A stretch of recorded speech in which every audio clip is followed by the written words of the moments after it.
ముందుగానే టమాటాలను కడిగి ఇలా పెద్ద ముక్కలుగా కట్ చేసుకొని బౌల్లోకి వేసుకోండి. ఇక్కడ నేను అర కేజీ టమాటాలతో రసాన్ని ప్రిపేర్ చేస్తున్నాను.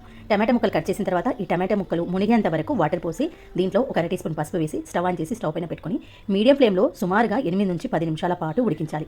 చూడండి 8 to 10 మినిట్స్ తర్వాత ఇలా దానిపైన ఉన్న లేయర్ సపరేట్ అయ్యి గుజ్జులా అవుతుంది. ఈ స్టేజ్లోనే స్టవ్ ఆఫ్ చేయండి. అలా అయితేనే రసం ఎక్కువ క్వాంటిటీలో వస్తుంది.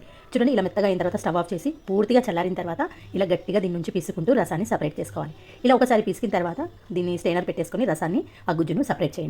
ఇలా రసం అంతా సపరేట్ అయిన తర్వాత ఈ గుజ్జును మళ్ళీ అదే బౌల్లోకి వేసి జస్ట్ ఆ గుజ్జు మునిగేంత వరకు మాత్రమే వాటర్ పోసి మళ్ళీ ఒకసారి రసాన్ని తీయండి. ఇలా 2 times మాత్రమే రసాన్ని సపరేట్ చేసుకోవాలి. మరీ ఎక్కువగా చేశారంటే వాటర్గా ఉంటుంది కానీ టేస్ట్ అంత బాగోదు. చూడండి ఇలా 2 సార్లు టమాటా రసాన్ని సపరేట్ చేసిన తర్వాత రసం అనేది ఇలా పల్చగా నీళ్ళలాగానే ఉండాలి. మరిగిన తర్వాత చిక్కగా అవుతుంది. ఇప్పుడు తాలింపు పెట్టుకుందాము. దీనికోసం స్టవ్ ఆన్ చేసి గిన్నెలోకి ఒక 2 నుంచి 3 టేబుల్ స్పూన్ల ఆయిల్ వేసుకోండి. ఆయిల్ వేడెక్కిన తర్వాత అర టీ స్పూన్ ఆవాలు, అర టీ స్పూన్ జీలకర్ర, ఒక 4 ఎండుమిర్చిని తుంచి వేసుకోండి. తర్వాత చిన్న సైజు ఉల్లిపాయను పొడుగుగా కట్ చేసుకొని 1 నిమిషం పాటు ఫ్రై చేయండి. ఉల్లిపాయ ముక్కలు కొంచెం ఫ్రై అయిన తర్వాత దీనికి సరిపడా 8 పచ్చిమిర్చిని పొడుగుగా కట్ చేసి వేసుకోండి. పచ్చిమిర్చి కొంచెం వేగిన తర్వాత కొత్తిమీర, అర టీ స్పూన్ పసుపు, ఫ్రెష్గా నూరుకున్న 1 టీ స్పూన్ అల్లం వెల్లుల్లి పేస్ట్ వేసి మరొక 30 seconds పాటు ఫ్రై చేయండి. పచ్చిమిర్చి ఇలా చక్కగా ఆయిల్లో వేగాలండి. అలా అయితే మనం తినడానికి కూడా బాగుంటాయి. ఇలా ఉంటాయి.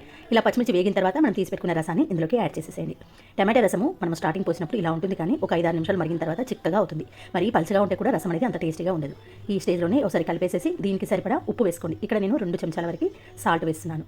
అయితే టమాటా రసము మా ఇంటి స్పెషల్ అని చెప్పాను కదండి. మా ఇంటి స్పెషల్ ఏంటంటే ఈ పువ్వు వేయడమేనండి. దీన్ని రాతి పువ్వు, రాక్ ఫ్లవర్ అంటారు. ఈ రాతి పువ్వు కొంచెం వేసి చూడండి, అసలు ఆ రసానికి ఎంత కమ్మటి రుచి వస్తుందంటే అంత కమ్మగా. ఈ పువ్వును ఇలా మరిగేటప్పుడు కానీ తాలింపులో వేసినా కూడా బాగానే ఉంటుంది.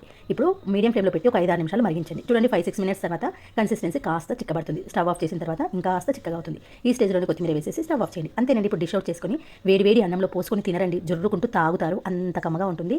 మా ఇంటి స్పెషల్ రాతి పువ్వు వేసి టమాటా రసం చేసిన రోజు మా ఇంట్లో వాళ్ళందరికీ పండుగనండి. ఎంత మంచి కర్రీ ఉన్నదాన్ని పక్కన పెట్టేసి పూర్తి అన్నాన్ని ఈ రసంతో జొర్రుకుంటూ తాగుతారు.